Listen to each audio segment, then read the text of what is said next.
Hi everyone, Daz here from Bohemian FC fan group. Match reaction to our 3-2 win over St.Patrick. What a win, what a game that was.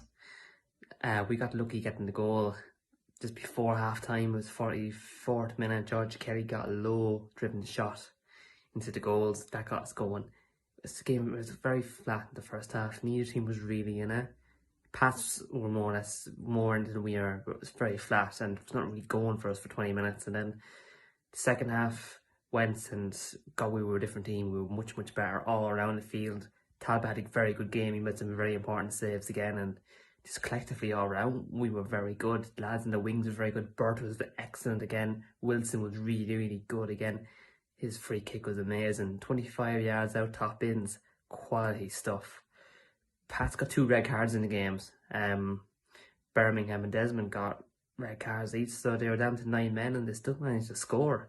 They were pretty much still in it, but when they got the first red card, that's when we really went at them and we really hurt them then, and we kept getting in. We could have easily had 2 more goals. Young Mullins came on, he did well, but you could see that he maybe panicked a bit going forward. We could have done a bit more there, and Lindsay had a very good shot, but straight to keeper. The keeper made a good save. He put the ball out, but look, I'm absolutely delighted. George Kelly with another goal, 3 goals scored again, 2 conceded. We are conceding. We need, again, we need to really kind of shut games out when we go up. We shouldn't be conceding to 10 men. And even when it was at 9, Pass was still kind of doing okay, for having 9 men. Overall, I'm delighted. 3-2, 3 points. Brilliant, absolutely brilliant, delighted. Go on, Balls. Hi guys, 3-2 loss for the Saints in Dalymount Park. I'm fairly annoyed over the way we managed the game, especially without a striker. Smith was fairly isolated up front. Bows went ahead, they probably did deserve it. They done their homework on Pats, they kept the midfield out of the game. Burt and Coote won a lot of kind of 50-50 balls and dispossessed us a good few times, and I had a feeling they were actually going to score. And Kelly in the box, he's going to bury it. His form this season has been fairly good for goal scoring. In fairness, I do think we deserve to get back into it. Bit of luck with the own goal, but you take it. And it was a weird one, because I think Desmond's first card was a bit soft. I think the ref was a bit card happy tonight. We miss him big time because we're struggling enough with injuries, as you can tell by the bench. Then the goal ball score, Wilson, it's a smashing free kick. Yardis can't do anything, the wall can't do anything. It's just, that's going in from the moment it leaves his boot. Third goal, again, we're on the break trying to score, and balls just catch us, and they probably did deserve it. Now, Bermo did annoy me, and Bermo has seldom put a foot wrong over the past couple of years for us. He's been a brilliant servant, but he knows, being captain, how much we're struggling with injuries and stuff, and he mounted the lineswoman first of all. Fair enough, it was a completely incorrect call, but you just get on with it, and he's playing that long, he should know. And the second yellow, he knew what he was doing. He was having a temper, he took it out, and now we're going to struggle. Rovers picking up 3 points, it's not ideal. McClellan scored, but I still didn't think we were in it. We're missing a striker big time. Coughlin has 7 goals for us. In terms of balls, I have to, Keith Long is probably one of my favourite managers around the league. I think no matter how bad of a side he's had there, he's always done the job. He has very little to work with, but he always gets the best out of every player. They're a semi-professional team. They're not this big high calibre full-time team. But in fairness to the balls, I think they'll be there or thereabouts, and hopefully they do well in Europe. It's good to see Irish clubs doing well in Europe. Pats, I think not having Europe will suit us, because we'll have obviously less games to play, and the teams around us will be probably a lot more tired and having to stretch their squads a bit more. But thanks anyway, guys, and on to the next one. A great result there tonight for Drogheda against the Harps. Look, first few minutes we were nowhere near as good. I think we played better now after Will Seymour scored that long ranger, which was a brilliant goal there. Lovely to finish into the bottom corner. Then look, after that, then we just upped the tempo, up the intensity, and we got the 3 goals in. 2 goals then the first half from from Mark Doyle there from the corner kick, and then Dan Mackey there from Gary Deegan assist. Brilliant stuff there from the lads in the first half. In the second half, same again there. Great result, great performance, but only got the one goal. O'Reilly's deflected free kick there, which was to be fair, except the deflection was a brilliant strike. I think it still would have been a goal no matter what.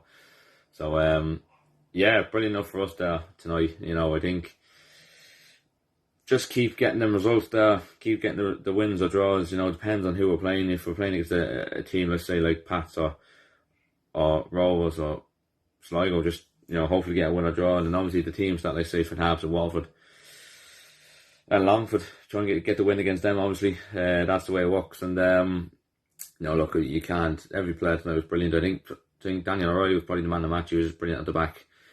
Phillips as well was brilliant. I think Deegan as well could turn midfield.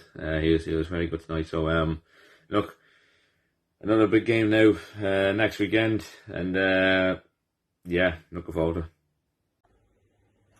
Final score from United Park draw to Fleet. Fan Harps won. Very terrible performance by Fan Harps this evening. Only bright thing I can see from the game was Will Seymour's getting his first goal for the club. A good ball to Barry McNamee. Overall, thought Drogheda didn't really get out of second gear. Fan Harps were really poor this evening, and what's getting me frustrated at the moment is how bad we've been the past few months. We started off well at the start of the season, but for somehow now we've just kind of gone downhill, playing players out of position, bringing on a guy who can't even score in a paper bag. Boy, this has been one of the worst signs ever for Fan Harps. Please tell me what anybody else sees him, because he's been absolutely atrocious. Signs we've made this season haven't been great. Just only one really paper person who stood out the past this season has been Foley. He's been playing in position which I can't get my head around. Massive game now coming up this Friday night against Waterford United. 6-pointer, and they all are, but I just hope we turn our side around soon, because Waterford's going to get better, we're just going to get worse. Something has to be done. I don't know if it's to change in system, change in players, or worst thing to say, change the management side. But this hasn't been good the past few months, and I'm getting very frustrated, and like most Harps fans are getting very frustrated too. But overall, as we're well used to this as Harps fans, just to keep our chin up. Well played. Had a controversial goal to score from, the first goal. Back by Deegan and went about it overhead, and I thought McGinley was at fault for 2 of the goals. Dan Riley scored against his former team. Play didn't score many for Harps when we played and lost. But as I said, disappointing result, disappointing performance, one word: awful. Full time and Derry 2, Blues 0. There's no sugarcoating it really. That was very poor performance. Probably the worst we've had under Bertram since he took over. I don't want to make excuses.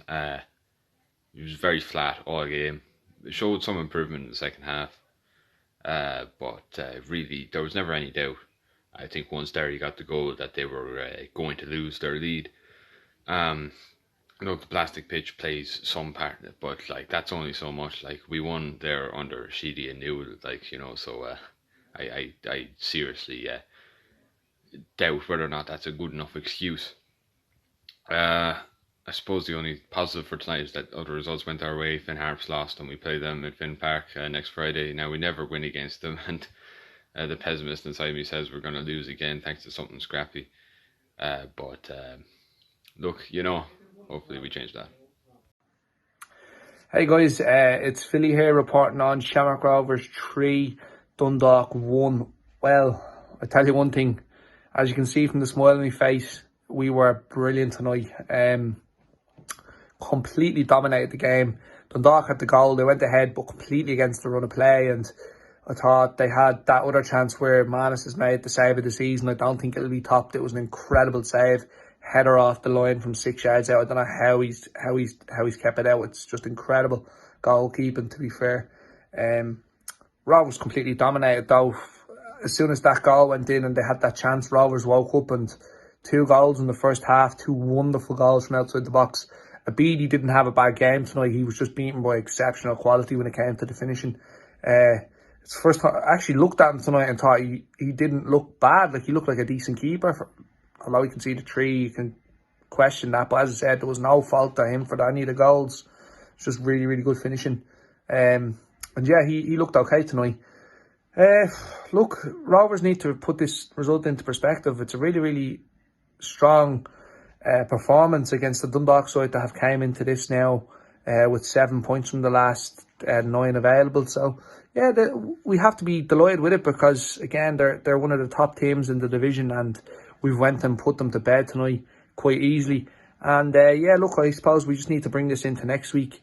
Liam Scales got man of the match, but I have to say, in my opinion, Gary O'Neill was wonderful. Absolutely wonderful. It was like him last year when he was in that midfield with Aaron and Jack. He was just so pivotal as to everything that we done.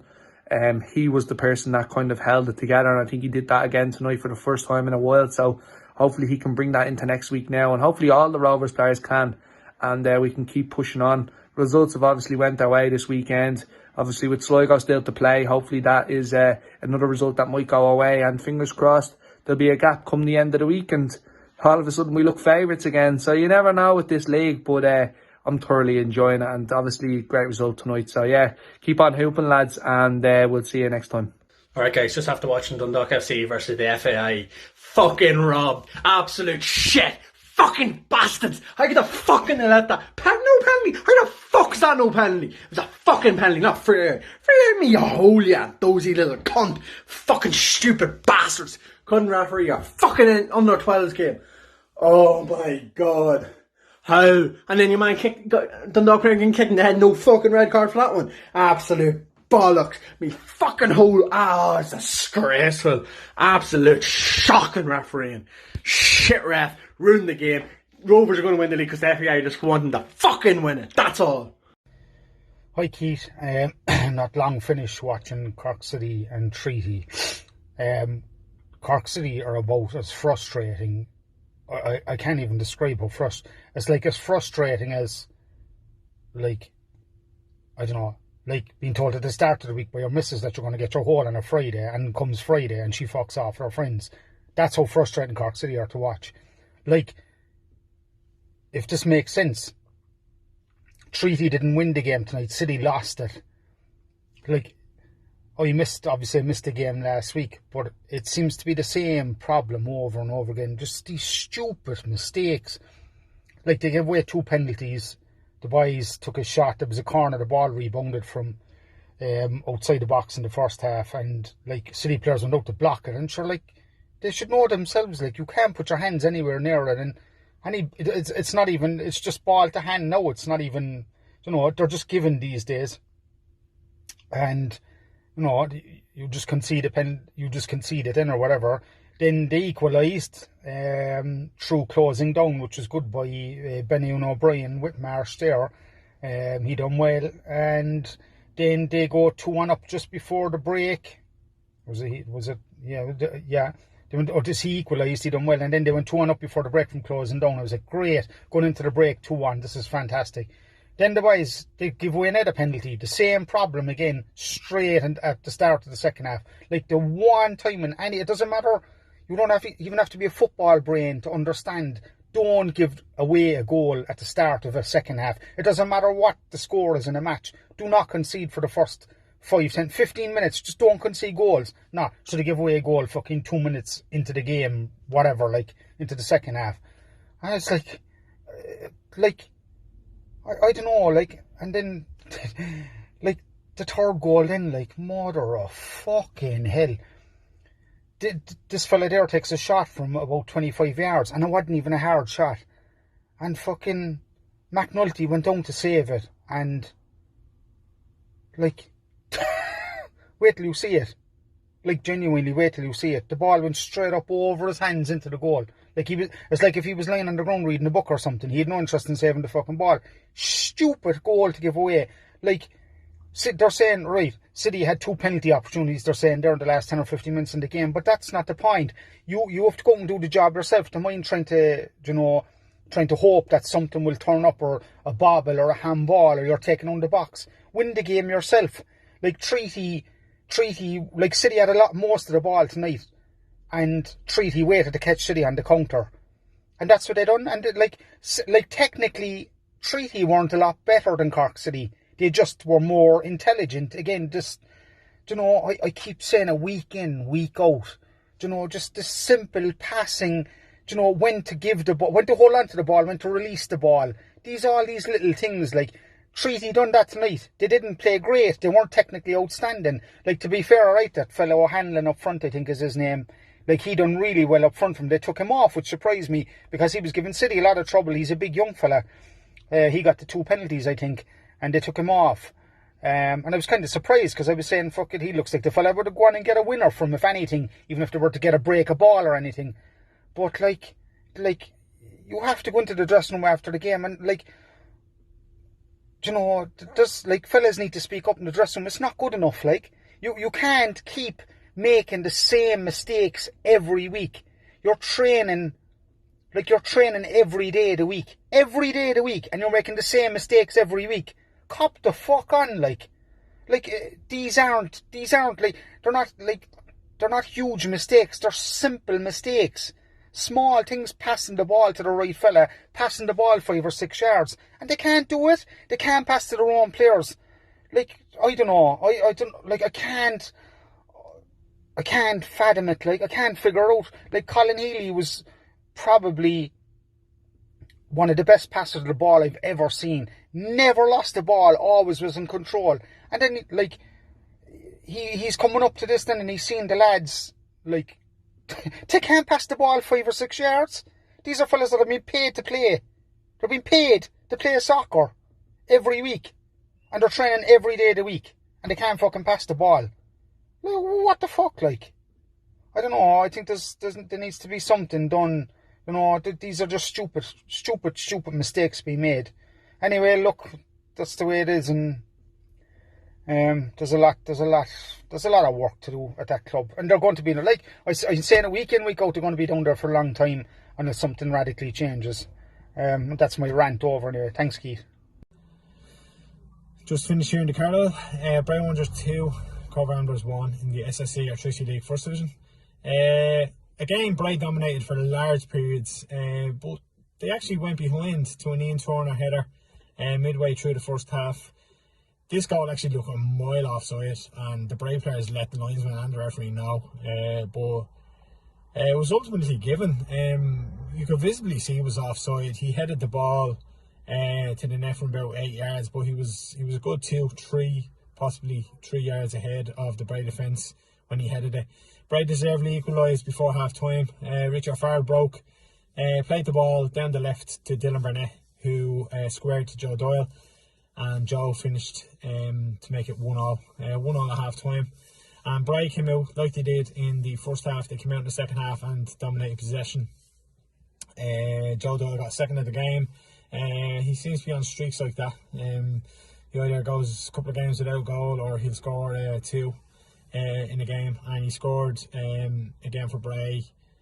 Ball's played in by Mark Byrne, and it was half clear by the Cobh defence. Joe then turned on it and scored. Sean Barnes kind of rooted to the spot.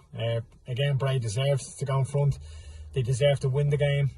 Cobh offered very little going forward, but Bray withstood a small bit of possession that Cobh had laid on, and they were unlucky with Killian Cooper.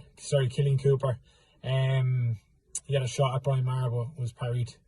Probably deserved a goal, but that was only really a chance that Cobh had in the second half. And Bray will be happy, Gary Cronin will be happy, but they need to go to Cork next week, and they need to put 2 wins on the trot on the board, because there's no point in winning 1 week, drawing another, losing another, then same following week, win, same following week, lose, same following week, draw. There's no point in doing that, because you won't climb the table. They need consecutive wins, and Gary will be definitely looking to cement their place in the playoffs with a win next week in Turner's Cross. Couple of points off second as we speak. I believe Galway are beating UCD, and Treaty are beating Cork. As I say, that's as we speak. So staying in touch. So hopefully next week is a bit like tonight, and Bray come away with the 3 points against the Cork side. So again, it finished Bray Wanderers 2, Cobh Ramblers 1. So full time in Bishopsgate, it's Longford 0, Sligo Rovers 1. That's a very big 3 points for us. Building on from Bows last week, I thought it was a fantastic performance last week, and again, it was a very good 3 points to get today to keep up with Sham's at the top of the league. Now we're just a level on goal difference, so it's absolutely fantastic to see. Overall, I thought we controlled the game from start to finish, especially in the first half. I thought we were exceptional. Buckley at the back, great to have him back. A couple of weeks out with injury, I thought he was very, very good. A couple of mishaps with McGinty and Buckley, lack of communication, nothing really to worry about. Bulger and Morton in the midfield as well, I thought they were very good.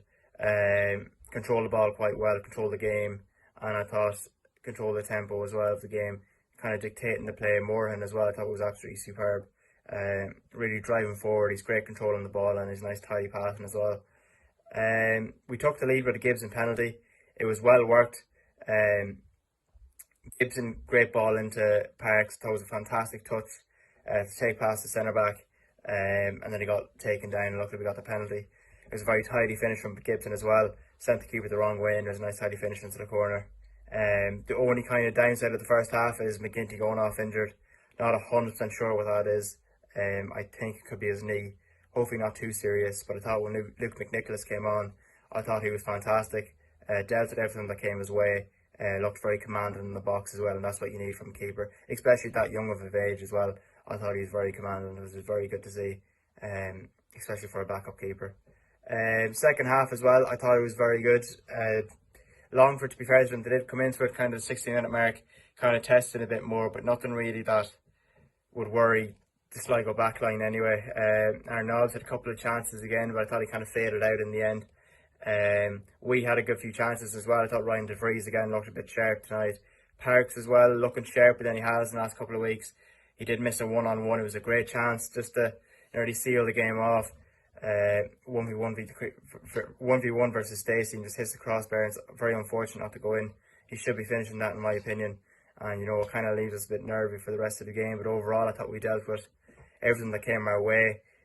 Longford didn't really look that threatening, if I'm going to be honest. They did have their chances, but nothing that really tested McNicholas. Overall, very good performances all around. Mark Byrne in the first half was quite good as well. Colin Horgan as well, coming back into the side, played very well. And Lewis Banks as well, notably had a very good game. So overall, a fantastic 3 points, and we look forward to next week.